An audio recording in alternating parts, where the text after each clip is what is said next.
En titre ce soir, le général El Hadj Gamou est le nouveau gouverneur de la région de Kidal, son portrait en début de journal. Très bientôt, le Mali sera doté d'un satellite de télécommunication par la Russie. Il servira le pays en matière de sécurité et dans bien d'autres domaines.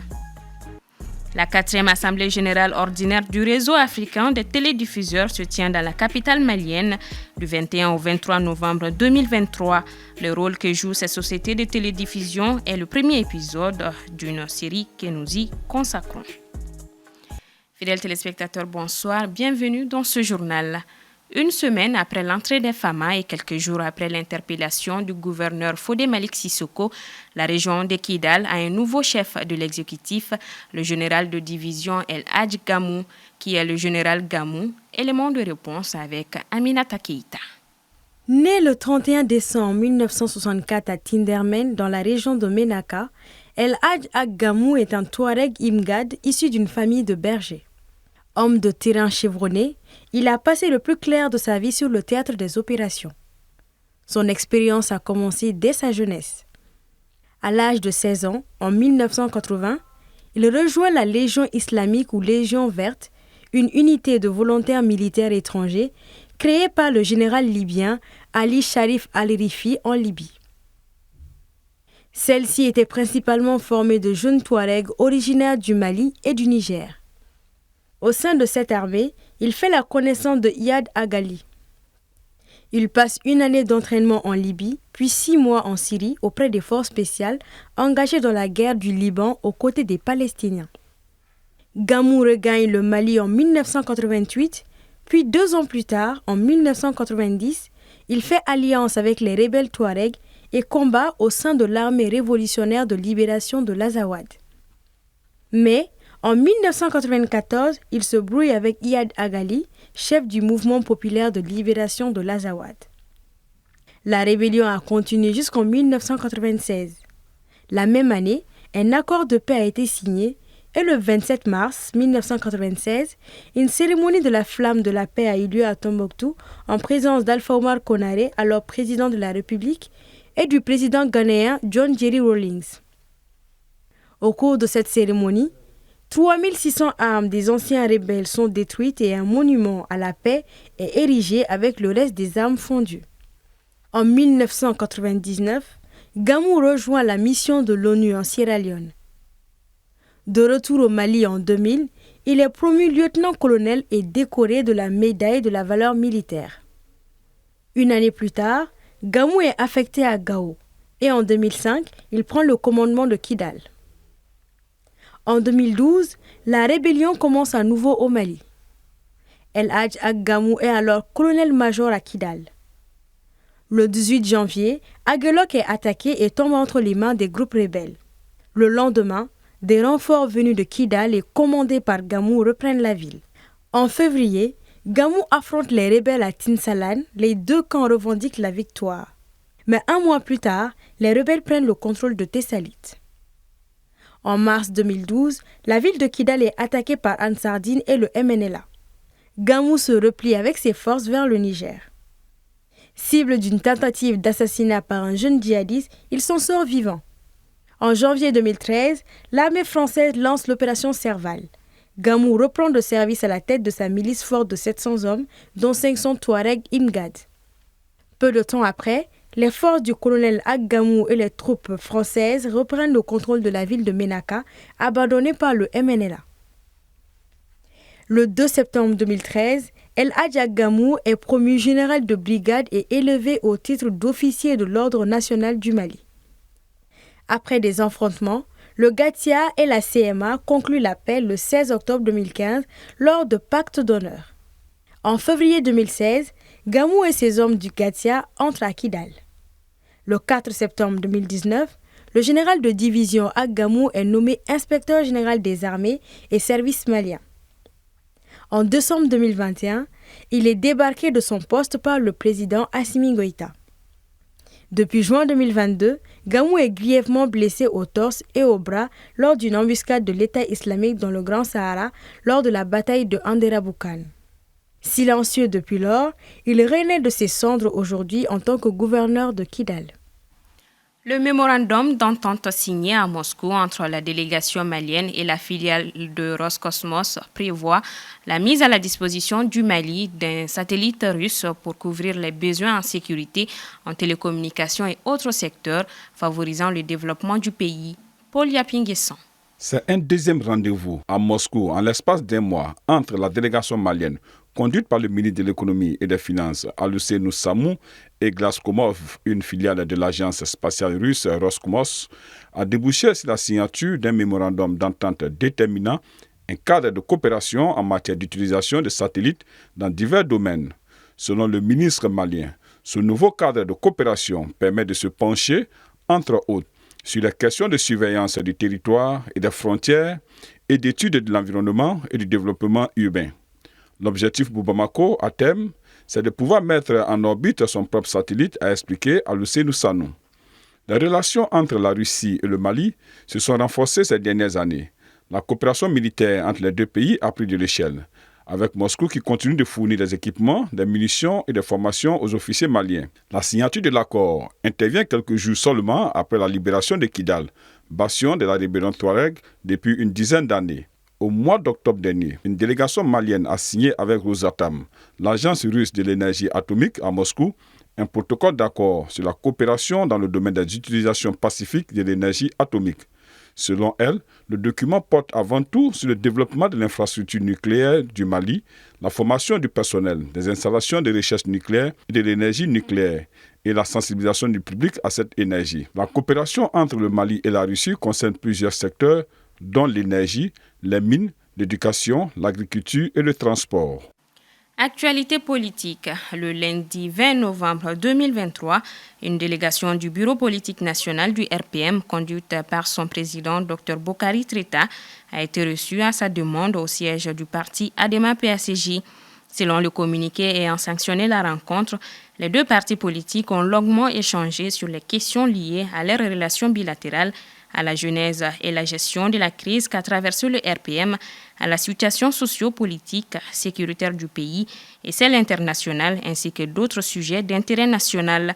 À l'issue des échanges, il s'est dégagé une identité de vue entre les deux formations politiques afin de poursuivre la réflexion sur l'élaboration d'un projet politique commun. Je vous l'annonçais en titre, à l'occasion de la 4e Assemblée générale ordinaire du réseau africain des télédiffuseurs qui se tient en ce moment à Bamako. La série de cette semaine traite du rôle que jouent ces sociétés de télédiffusion dans son épisode 1. Soumaïla Fani. En 2006, l'Union nationale des télécommunications a adopté un accord régional par lequel tous les États membres devraient obligatoirement démarrer le passage de la télévision analogique au numérique. Ces réformes ont permis la séparation des fonctions d'édition et de diffusion avec la création des sociétés de télédiffusion. Les chaînes de télé qui avant produisaient et diffusaient, maintenant ils vont juste produire. On va les appeler des éditeurs de services. Il y a des sociétés qui vont prendre le relais, qui vont se charger de transporter leurs signaux.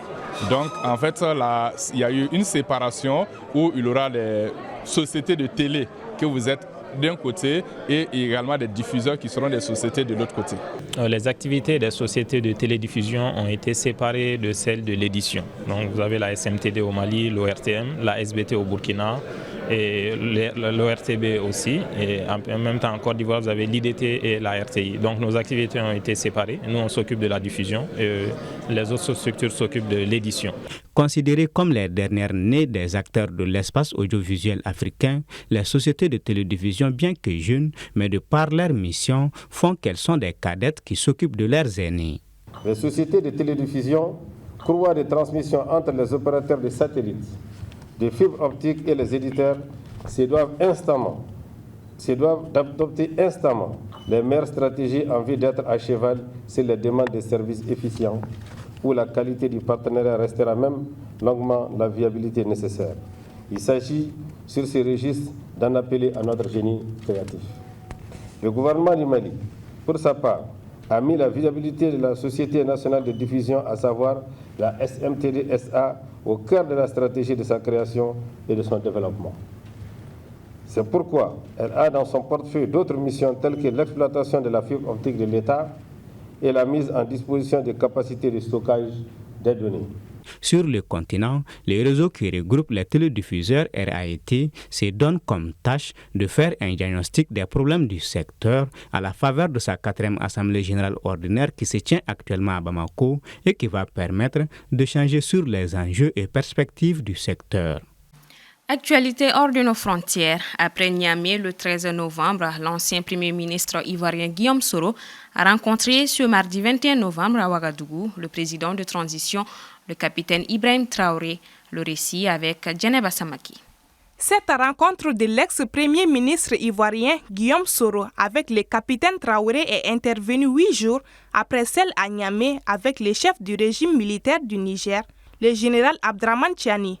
À l'issue de son entretien avec le capitaine Traoré, Soro, cité par la présidence burkinabé, s'est déclaré impressionné par sa grande vue des questions sous-régionales. Il a félicité le Burkina Faso et ses dirigeants pour le combat intense important contre le terrorisme dans ces pays. Cette figure de la politique ivoirienne dit fouler le sort du Burkina Faso avec beaucoup d'émotion car, dit-il, « J'ai été 5 ans durant loin du continent africain en exil ». Il ajoute avoir bénéficié des conseils du chef de l'État sur la nécessité de consolider la paix et la réconciliation dans la sous-région. À Ouaga, Guillaume Soro n'est qu'à 1 millier de kilomètres d'Abidjan. Mais pour l'instant, son pays reste si proche mais si loin de lui, et c'est depuis qu'il est tombé en disgrâce auprès d'Alassane Ouattara. Le retour de l'ex-président de l'Assemblée nationale se fera donc attendre encore. Pourtant, le même Guillaume Soro, dans ses discours, ne ratait aucune occasion pour tourner en dérision ses compatriotes qui vivaient les affres de l'exil quand Alassane Ouattara est arrivé au pouvoir. N'est-il pas temps que le président ivoirien, qui s'est fait chantre de la réconciliation, rouvre la porte à celui qu'il appelait son fils, afin de mettre définitivement fin à son exil? 2 cadres de Génération et Peuple Solidaire, GPS, Kwabla Messou et Dessie Koulibaly, ont été arrêtés le 18 novembre à Odiéné, dans le nord-ouest du pays, 5 jours après la réapparition de leur mentor au Niger. Peu d'informations ont filtré sur les raisons et les circonstances de l'arrestation. Dans un communiqué diffusé le 18 novembre, Afoussiata Bamba Lamine, avocate de l'ancien président de l'Assemblée nationale ivoirienne, dénonce une interpellation totalement illégale et infondée. La Cour de justice de la CEDEAO a examiné hier mardi la plainte du Niger contre les sanctions de l'organisation régionale. Après les plaidoiries des avocats des 2 camps, le dossier est mis en délibéré pour le 7 décembre prochain. Paul Yapinguessan. Le Niger sera fixé le 7 décembre 2023 sur le sort réservé à sa plainte contre les sanctions qui lui ont été infligées par la CEDEAO après le coup d'État du 26 juillet dernier. Mardi 21 novembre, la Cour de justice de l'organisation sous-régionale s'est penchée sur le dossier. Les avocats des 2 parties ont plaidé leur cause. Lors d'une rencontre avec la presse, le mois de septembre dernier, le Premier ministre avait exprimé son souhait de trouver une entente avec la CEDEAO afin de lever les sanctions contre son pays. Nous avons bon espoir dans quelques jours de parvenir très rapidement à une entente pour que toutes ces mesures soient levées. Devant les juges, un avocat de l'État du Niger a plaidé la gravité de la situation après les sanctions économiques imposées à ce pays. Il a indiqué que selon la Banque mondiale, les marchandises, produits alimentaires de base ne sont pas acheminés. Les prix ont augmenté de 15% en moyenne. Les activités des banques sont bloquées, a-t-il fait savoir. L'avocat expose que le Nigeria a coupé la fourniture d'électricité. Cela a eu pour conséquence un lourd préjudice pour la Nigelec, société nigérienne d'électricité, évaluée à plus de 6 milliards de francs CFA. Les sanctions n'ont pas été graduelles ni ciblées, mais totales et immédiates avec des conséquences dramatiques pour la population, conclut-il. En réponse, l'avocat de la CEDEAO soutient que ces sanctions que le Niger conteste sont bien conformes aux tests de l'organisation régionale et relève que l'action intentée par l'État du Niger est irrécevable puisque les autorités actuelles, celles qui ont saisi la Cour de justice de la CEDEAO, sont issues d'un coup d'État. L'avocat rappelle qu'une autre action est en cours devant cette même Cour de justice pour demander la libération de Mohamed Bazoum et le retour à l'ordre constitutionnel au Niger. Après avoir écouté les plaidoiries des avocats des 2 parties, le dossier a été mis en délibéré pour le 7 décembre 2023. Point final donc à ce 19h45. Merci de votre constante fidélité. Bonsoir et à demain.